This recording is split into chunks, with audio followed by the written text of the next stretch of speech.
From the Joy News Center.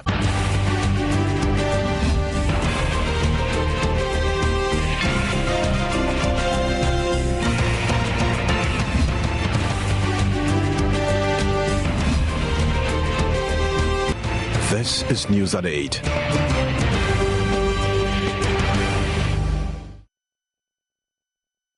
In the primetime bulletin here on Joy News on Multi TV, Ghana and Ivory Coast agree roadmap to resolve maritime boundary dispute between the two countries over crude oil. Government downplays internal wrangling within organized labor over the TUC's acceptance of a 25% reduction in electricity tariffs and urges them to close ranks. Minority says it intends to ask Parliament to investigate claims made by sacked Deputy Communications Minister Victoria Hammer over a recent controversial leaked tape. School feeding program requests 300 million Ghana cedis for its operations in 2014. And fancy dining in an aeroplane at a fraction of what it would usually cost you to fly? We'll tell you how. We also have sports, showbiz, international news and inflation shooting up to 13.1%, all coming up in the next 60 minutes.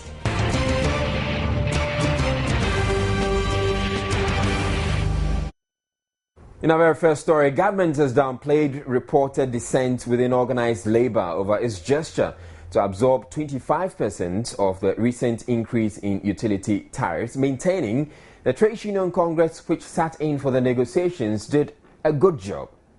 Deputy Information Minister Felix Kwakye-Ofosu, in a response to a question at today's media briefing at the Flagstaff House, says organized labor should rather close up its ranks and support the decision.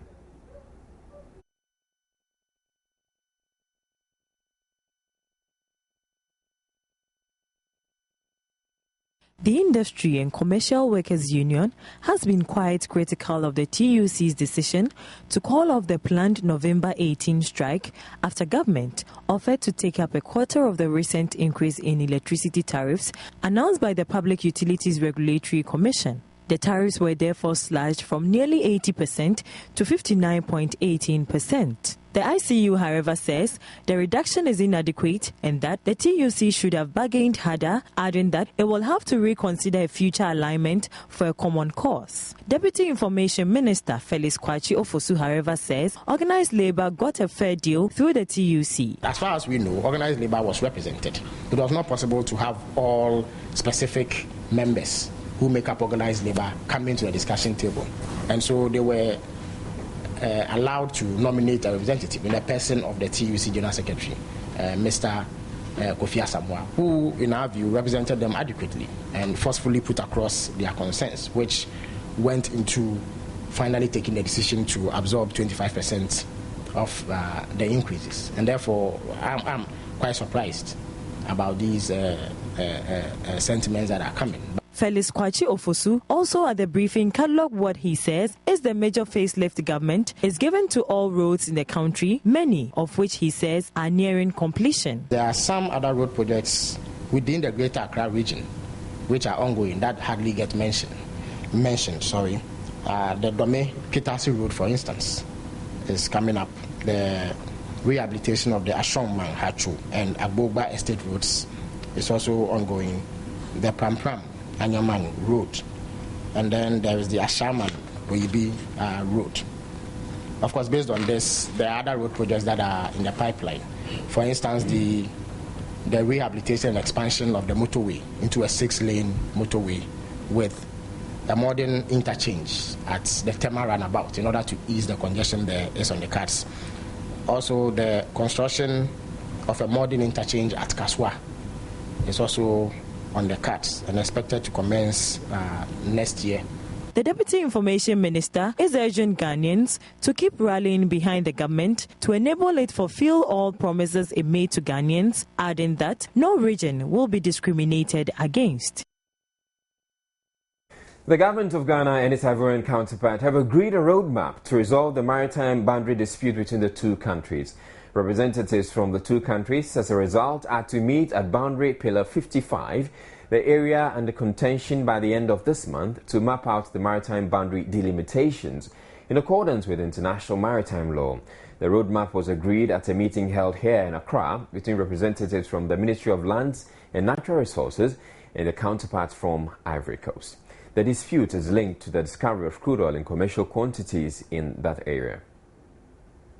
Officials indicated they will hold 2 more meetings in Abidjan in January and March 2014 to finally put the matter to rest. They have to do certain things. For instance, they have chosen and agreed to visit the boundary post pillar 55 between the 26th and 28th of this month. They have agreed on where they should meet. They've agreed that when they meet there, they move to the site together and establish the geographical coordinates of the boundary post 55. They also agreed to exchange base data on the boundary. I mean the boundary between Ghana and the Republic of Cote d'Ivoire. And again, that is enough consensus building. Meanwhile, the prospecting of oil at the boundary pillar 55 is likely to continue in a fashion that will not create tensions between the 2 countries. They're looking at the practice at international law. That's what they are looking at. They are not using their own discretion to arbitrarily determine the boundary. What is the practice at international law? What does the UN Convention on Law of the Sea say? And how do we apply this to delimit our boundary? That's what they're looking at. Work on the maritime delimitations between the 2 countries is expected to be completed by close of year 2014, so the 2 countries can continue producing crude oil in commercial quantities in a peaceful manner. An interministerial task force has been set up by the Ministry of Water Resources, Works and Housing to ensure that all government bungalows are transferred onto the prepaid electricity metering system. The move follows a directive by the President to have all government bungalows and offices hooked onto it to cut down on wastage and the state's indebtedness to the utility companies. The task force have until November ending to change all postpaid meters to prepaid ones in the over 1,000 government bungalows dotted around the capital and eventually in all regional, municipal and district capitals across the country. We've given ourselves 30th November to get, by 30th of November, we want to see that at least prepaid meters on government structures or bungalows, with respect to the ministerial bungalows and that of the public servants, are fixed. But you cannot just go today to somebody's house and you carry a meter hand and just start fixing. No, that is not appropriate enough. You first need to serve them notification or correspondence that your place is here marked for a prepaid meter. The task force, as a first step, has started distributing letters of intent to the occupants of the various government bungalows and are expected to move in beginning Monday, November 18, to officially start the exercise. They've worked with the decision, and some of the ministers, of course, yesterday was a working day, so they made their absence, but they have made their security guards and all that, and they delivered the letters to them. 1 or 2 ministers that they met, they also, some even were, in fact, they were so much excited to hear that list. They have come to them, talked to them first of all, and presented the letters and all that. So in all, I think that is a welcome decision, a welcome news to many of them. The Interministerial Task Force comprises representatives from the Electricity Company of Ghana, the Energy Ministry, the Ministry of Water Resource Works and Housing, and the Public Works Department.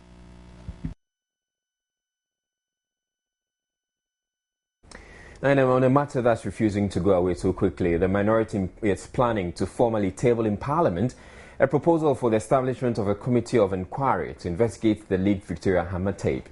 The suggestion was first made by a former Second Deputy Speaker, Professor Mike Okwe.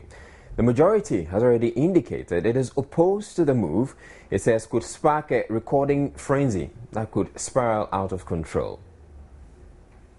The majority leader and minister in charge of government business in Parliament was of the opinion caution must be taken in the consideration of an investigation into what is now known as WikiLeaks. Interested in leaks, because that investigation is not only about those who are seen as the central actors. we must find good, noble motivations for people who carry out these secret recordings. Otherwise, be careful.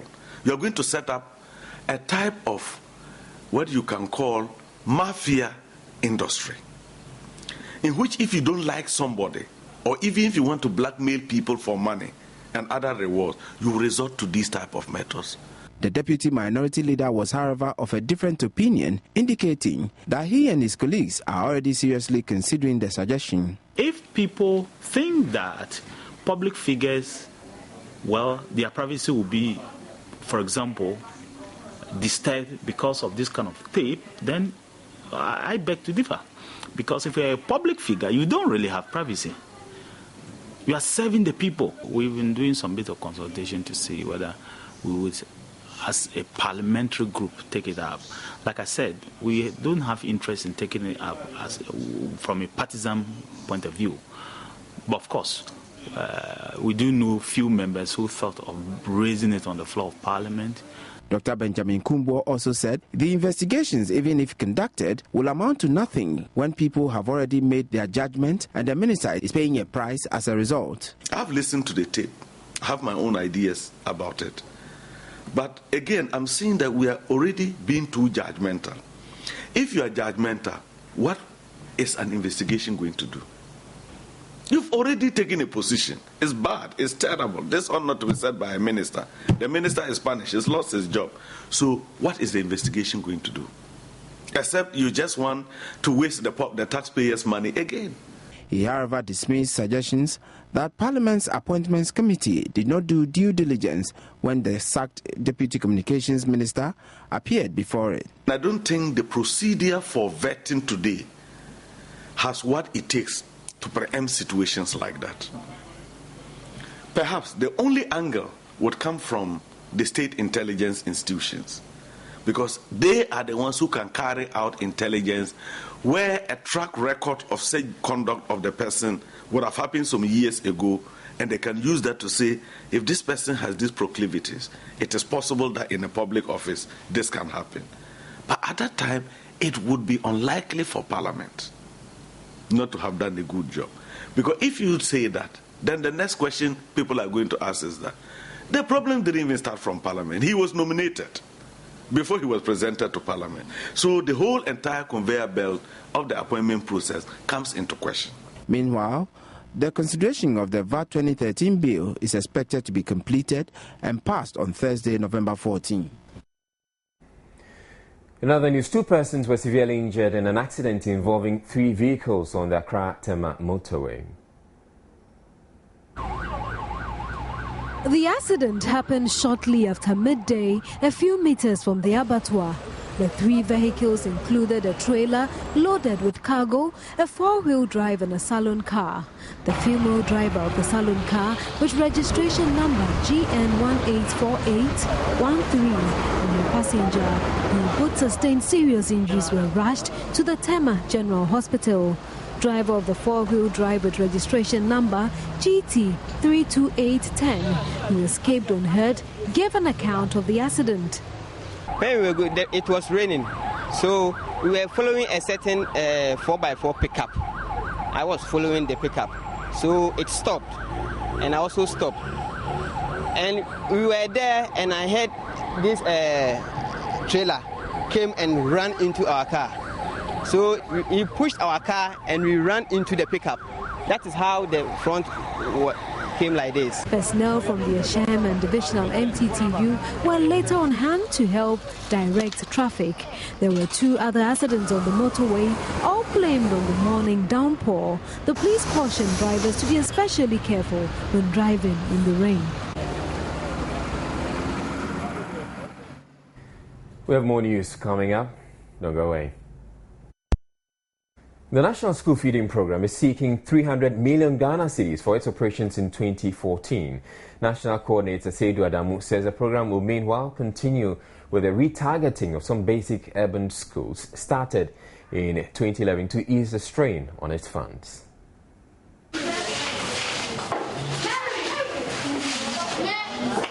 In 2005, when the school feeding program was introduced to basic schools in the country, parents and guardians from impoverished communities heaved a sigh of relief, believing that it could save them the money they would have otherwise had to scrape from their wards feeding in school. The program has, however, been plagued with funding challenges after just a few years, with caterers currently owed huge sums of money for meals already served with school children. Most of the about 5,000 caterers have as a result reduced the quality and quantity of their meals. What did you eat today? We eat watching and pepper. No fish, no meat. No fish, no meat. Did you bring it from the house or it was served to you in school? It was served with us in school. It was served in school. So usually what are some of the food that they bring to you? They always bring us wache, banku, and rice, and no chicken. No, we don't have any chicken. We don't have any meat or fish to eat with. It is, however, hoped the retargeting of the schools to disqualify those in the more endowed areas and include more underprivileged schools should be one sure way to address the challenge. We realize that they missed. They had a very good criteria for the selection of the schools, but it was missed in a way, So it created it caused the displeasure of some of our sponsors. Yes, they were in the urban areas, affluent society, instead of going to the poor communities. So that forced us to do the retargeting in 2011 to send the school to the needy communities. And that's why we have been doing it up to date, and we continue to deepen to touch to raise the poor. Come Tuesday, November 19, would have the 2014 budget reading. What are your expectations as far as funding the school feeding program is concerned? Well, they may go to around 200 or 300 million Ghana cedis for us. Richard Asante is a beneficiary of the school feeding program, which started in 2005, a program that came as a great relief to students and guardians who could not afford to give their children these daily meals to school. Even though they get the food, the balanced diet has become a problem.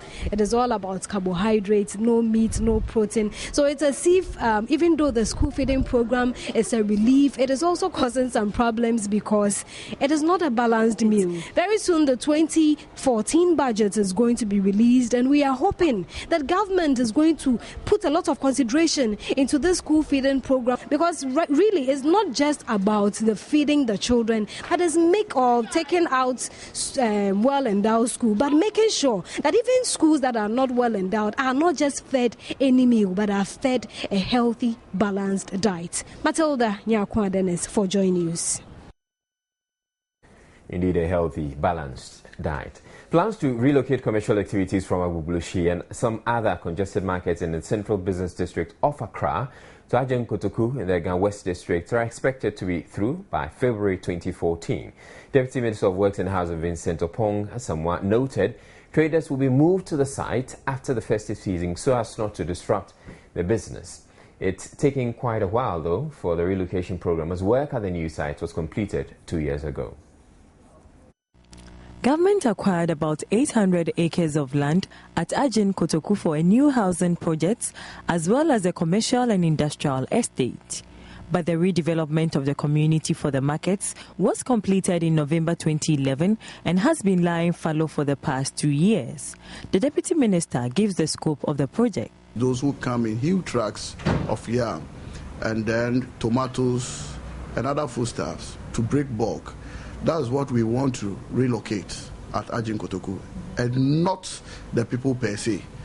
So while the business activity is over there, I'm sure a lot of people will flock to that place. Right now we are ready, but the issue is that I don't want to disturb their business activities around this time.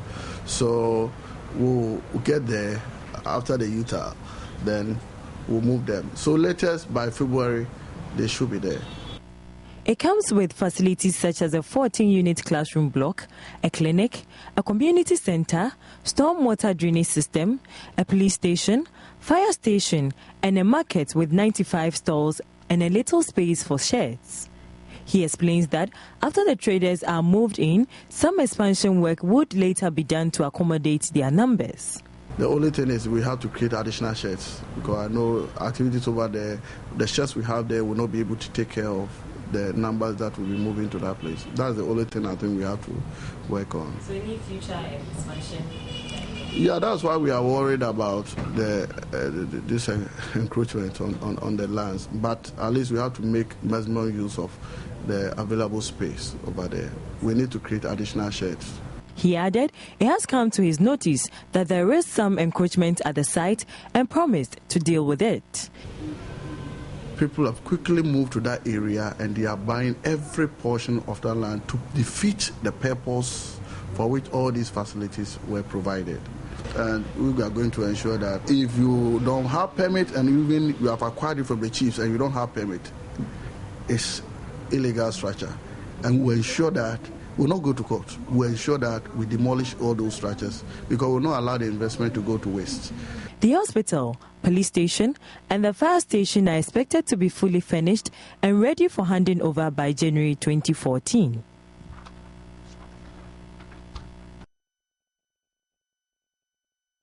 All right, it is not possible to board a plane and have an in-flight dining experience without having to cough up the thousands of Ghana cedis it usually costs to buy a plane ticket. How? Courtesy a public-private partnership arrangement, a DC10 aircraft owned by the defunct Ghana Airways has been converted into a grounded restaurant, which appears to have created quite a buzz around an airline that was otherwise dead. Marian Ture has been on board for the restaurant L'Attente Royale in-flight experience. I am sure we've all seen the decommissioned DC10, which has been packed here at the airport for some time now. And we're all wondering, well, what is happening to it? What is it being used for? What is the purpose and everything like that? So I am here today to actually find out what is happening with this DC10, what it has turned into, and the way forward for this Ghanaian treasure. So welcome aboard the DC10, which is now called the L'Attente Restaurant. We're going in to speak to the manager and find out what is happening here. Come on, let's go in. I've got a date with a lady, but I've got no penny in my pocket. Me got no shoe, me got no tie, somebody. The interior of the plane has been significantly transformed and the cockpit area converted into a bar, reception and waiting area. The entire aisle seating in the plane has also been replaced with regular dining tables and chairs. The window seats have been maintained so you can see outside the plane from your dining table, except there will be no air view at any point in time. There's also no first, business or economy class, though you can reserve your seating. Matthias Doffe, Director, Vendira Limited, operators of restaurant L'Attente Royale, explains the concept. It started as an active national airline with many routes. I don't think any airline at the time in Africa had as many routes as the Ghana Airways had. It mentioned it Addis Ababa, we have Rabat in Morocco, we have New York, you have Düsseldorf, you have London, of course, you can't talk about, you have Sierra Leone, you have Lagos. Along the west coast, Ghana Airways were the masters at the time. And of course today that it has been decommissioned from active flight. It has found a new expression in providing a unique dining experience for restaurant customers in Accra. The project, which started as far back as 2008, is a wholly Ghanaian public-private partnership venture. For waitresses such as Irene, waiting on diners here, short of being a flight attendant, is a unique experience. I'm very proud to work here because this something is the first time in Ghana and let me say Africa, because you won't see it anywhere. So I'm very proud to work here. Some customers on board the restaurant L'Attente Royale also shared their flight experience. This is my first experience and so far it's so good. The lunch is sumptuous, the aroma is good, and I think that is a very creative and very trendy place that has been discovered. And if you ask me to recommend, I'll recommend this place as the best place to have a cool, relaxed lunch anytime, any day, and then you go back to your workplace stress-free. So, wondering why you should choose restaurant L'Attente Royal over the others? Two things which are unique. The first one is the ambience, because the ambience we offer, you don't find it anywhere, where you have authentic Ghanaian food. In fact, because of that, even the chicken, we don't do imported chicken.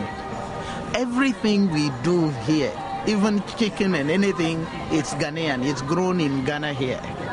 Do you get what I mean? So it is a typical Ghanaian facility which integrates well into our Ghanaian agricultural system. That's basically what it is. So if you're looking to go skiing in Switzerland, or perhaps you want to have something nice to eat in Cairo, or you're looking to really have a great time in Freetown, or if you are like me, you would like to go to Rome and have a fun time on the Badges, then this is the place for you. For Joy News, Marian Toure reporting from the L'Attente on the DC10 here at the airport in Accra. Right, fortunately for those diners, you don't have to deal with turbulence and you can make your phone calls wherever, except that the plane is taking you nowhere. We'll be back with business. I'm Abigail Adumakwenchi here to update you on what's trending on the business front. Now, there's been a significant improvement in transparency in the management of the country's oil and gas sector. That's according to the IEA Petroleum Transparency and Accountability Index report for 2012. According to the institute, transparency went up to 69%, up 10% from the 2011 figure of 59%. The P-Track Index is a project undertaken by the Institute of Economic Affairs Ghana to promote transparency and accountability in the management of Ghana's oil and gas resources and to enhance the level of responsibility on the part of the policymakers. The primary objective is to develop qualitative and quantitative indicators that can be used to monitor aspects of the oil and gas value chain, namely revenue transparency, expenditure transparency, and contract transparency, as well as transparency in the management of the heritage and stabilization funds. Visiting research fellow at the IEA, Professor Asafo Ajayi, says this year's findings are encouraging. First question is, are the rules disclosed to the public? The answer to that is yes, because the PRMA actually sets out the rules governing the funds. But this is where we believe that more information is better. Because despite the fact that there is information on the PRMA, I think we need more detailed information. Second question deals with the publication of information. Basically, is information on the funds, is that provided to the public? Last year, based on the analysis we've done, we believe that the Bank of Ghana has met all its obligations, all its reporting obligations. So it's published its semi-annual reports for 2012. Anybody can go to the Bank of Ghana's website and download the semi-annual reports. So that has been beautifully done, and so we rewarded them with a 100% score. Third question is, are the funds used for the intended purposes? Again, yes, because it clearly says who is to manage that, and that's the Investment Advisory Commission, which has been formed. And as far as we know, the monies have been saved in the two funds, the Stabilization Fund and the Heritage Fund. The sector's challenge, however, is managing the high expectations of Ghanaians. All of a sudden, we discover oil, and people think that's the end of poverty. And people in Western region especially are thanking their stars. But the reality is that the perceptions of the stakeholders may be at variance with the realities on the ground. And this is where we believe transparency comes in. Because our thesis is that if you provide adequate, sufficient, and clear information to the public, then they'll be able to form realistic expectations equitably. Already we had some chiefs from the Western region demanding 10% of the revenues. You would have people from Upper West and Upper East also demanding their share. So the challenge for the government is how does it, share this wealth equitably. Etonamsi, Joy News. Well, away from that, consumer inflation for October 2013 has hit a high of 13.1%, up from the previous month's rate of 11.9%. The October rate is the highest in 3 years. The monthly inflation increased by 2.3% from the negative 0.7% recorded in September 2013. The main driver of the inflation was the recent increase in tariffs, which culminated in the housing, water, electricity and gas group shooting up the roof at an inflation rate of 33.4%. Transportation recorded an inflation rate of 26.3%. The food and non-alcoholic beverages group recorded a decline in inflation as had been predicted. It dropped by 2 percentage points from last month's 8.9% to 6.9% in October. The main driver for the food inflation was the fish and seafood group, which recorded 9.1% inflation. Government statistician Dr. Philomena Nyako stated that the possible contributory factors are the removal of subsidies of premix fuel and the decline in volumes of harvest. She adds that following the drop in electricity tariffs, it is expected that inflation will drop.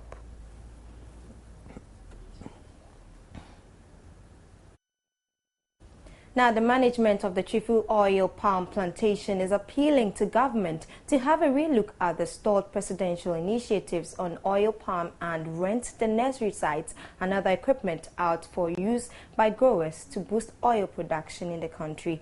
General Manager of TOP, Emmanuel Ahiable, made the appeal when members of the Parliamentary Select Committee on Agric visited the facility.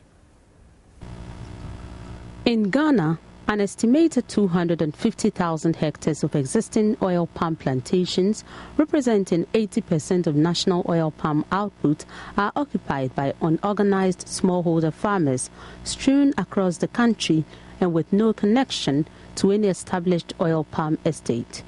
The Presidential Special Initiative in Oil Palm, one of the 4 PSI programs launched by former President John Kufuor, was seen as an opportunity to accelerate poverty reduction in a more sustainable way by organizing the smallholder farmers to adopt approved planting materials and husbandry technologies, commercialize their production, and to link them to modern processing mills.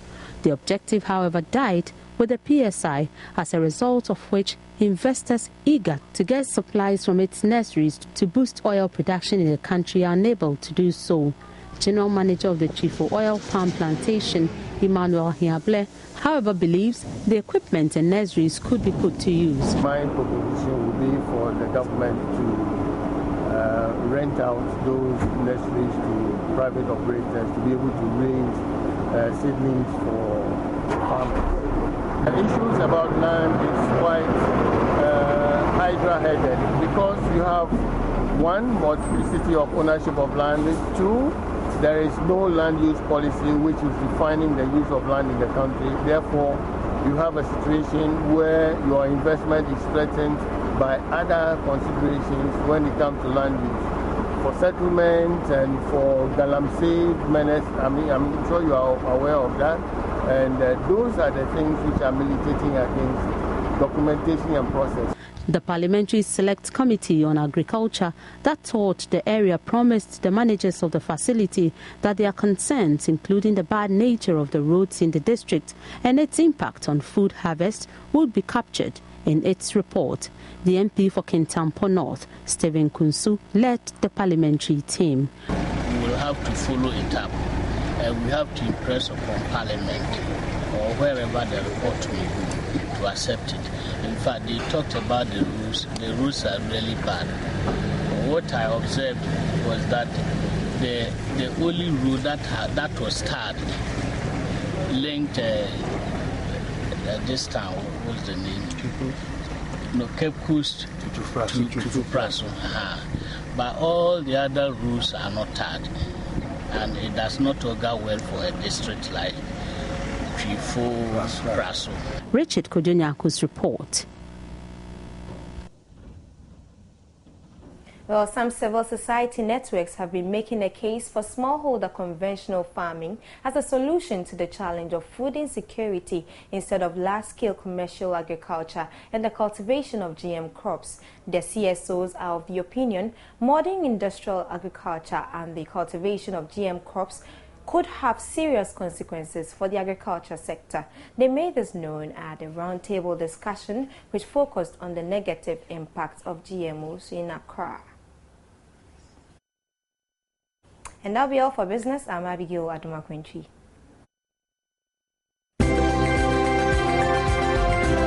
Joy News Business was brought. All right, news making round on the world of sports. And ex-Black Stars player Guesting a Handful has urged the Black Stars to neglect media reports of an incoming technical director and stay focused to finish their World Cup qualification assignment when they face Egypt next week or in the next week final playoff in Cairo. The former player also touched on the security situation in the Egyptian capital. But the job is not yet completed, so we should go to Egypt and then be professionals and tactically very good. And then I saw El Ali play Orlando Pirates over the weekend, and the support alone, I think, helped them to win. And so I know they will also be supporting their team, giving them all the energy to win. But as professionals as our boys are, I don't think we'll go to Egypt and go and disgrace ourselves. A little bit of problem is this technical director issue that the media, have talked about the past 2-3 weeks. I think it's never helped any of us, and I hope that we don't discuss about it anymore. That was my worry, because we've seen teams going to Egypt to play and nothing has happened, and we've kept on complaining about security, even though we are looking to safeguard our boys also. I think that we should have left it there. FIFA came up with a decision. I think we should just be confident, because I don't think the Egyptians will compromise when it comes to security. And also we are playing at a military base. Let's say in Accra you are playing in Burma camp. Even to enter will not be easy. So that alone should have been guaranteed for us to believe that let's forget about the issues concerning security and go there and perform, because it can also affect the boys.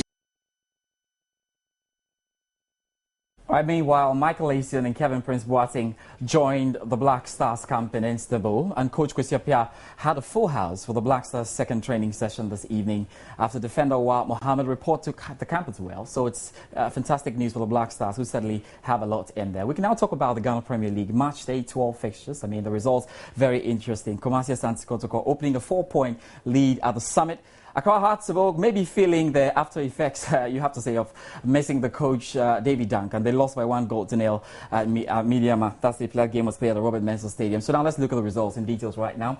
Let's first of all start with that game. Accra Hearts, like I told you, because they have been banned across Sports Stadium, they had to play this game at the Robert Mensah Stadium. They lost by 1-0 there. New Dubiase beat Amidas Professionals by 4-0. An excellent result for Coach Anthony Comey there. And then Kumasi Asante Kotoko beat King Faisal by 3-0. The only derby in the weekend. I mean, you're talking about the derby in Kumasi. They managed to win over there. Coach Didi Dramani very excited. Inter Allies are still, keeping with the fine form. League debutant. They lost a number of games though, but they managed to beat Ashanti Gold at the Timber Park by 2-0. Hazakis beat Liberty Professionals by 3-1. It's a bit of a surprising result there as well. And Bechem United beat Heart Alliance by 3-2 in a 5-goal thriller. Adriana Stars beat Ebuswat Bluffs by 3-0. All of these are amazing results, because you are paying attention to where all this is happening to right now. And then the final one, Wild Stars drawing goalless with Brecum Chelsea at the War Park. So we quickly look at how these results impact on the table there. Kumasi Asante Kotoko up with 27 points. They opened the 4-point gap between themselves and Accra Hearts, who have a lot to fight on there. Ashko losing either didn't help them. They have 22 points. Mediama SC have 21 points. Heart Alliance with 18 points. Bechem United with 17. Hazakis, Wa All Stars in that order. We'll look at the final part of the table, and it's very interesting. Inter Allies have picked a number of points, but they're still at the bottom. They still have to do a lot there. So there you see Inter Allies with 9 points, 5 points between themselves and Kem Faisal, who have dropped into the relegation bracket. Former champions Brecum Chelsea are on 14 there. And then you can see it up from 9. Dubiase with 15 points, Amedias with 14 points, Adriana Stars with 14, Liberty with 14 points, and of course Dwarfs with 14 right there. So that will be it for sports tonight. My name is George Adejuna. Definitely Israel will be joining us with some international news. You have a good evening. Sports was brought to you in association with Smile, you've got Higo. Now, Showbiz can confirm for a fact the news that the FOKN boys have shaved their dreadlocks is not just speculation, but the truth. Be like we a dream, oh. The things we work for, fight for, live for, die for. One house on the mountain. When news and their picture went viral on the internet that they had shaved their long years of nurtured dreadlocks, many thought they were mere rumors. But when Showbiz caught up with the FLKN boys, they confirmed and explained why they had their dreadlocks shaved. I want to go to somebody's shop just to say I want to urinate, just like that. And one love said that, okay, if we go out, we should say that we want to cut our hair. Then they'll say at least we are using their service before we use their services, the toiletries. So we just started, so please, we'll cut our hair. When we finish, we'll just urinate them. Now we see now the barber has just put the machine there. But the way he cut it was too fast. So by the time one of realized, we had to run away. You still are a Rasta man. You still have a Rasta on. No, please. If I was a Rasta, I would never use a scissors or a blade against my head. It's in the Bible, Nazareth, something, something, something. So I'm not a Rasta. That one, please, I beg you. The FOKN boys are meanwhile entreating all their fans to meet them at the National Theatre this December 23 for the premiering of their Cause of Money Part 2. Don't miss it. I'm not buying that story at all. I mean, how do you go to and say what you wanted to use their urinal and so you can get your hair shaved? Yeah, that's it for Showbiz.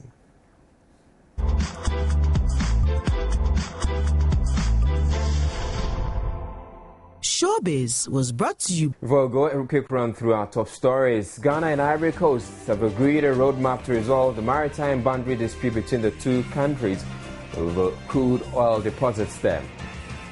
Government has downplayed the internal wrangling within organized labor over the TUC's acceptance of a 25% reduction in electricity tariff and urged them to close their ranks. The minority says it intends to ask Parliament to investigate claims made by sacked Deputy Communications Minister Victoria Hama on a recent controversial leaked tape.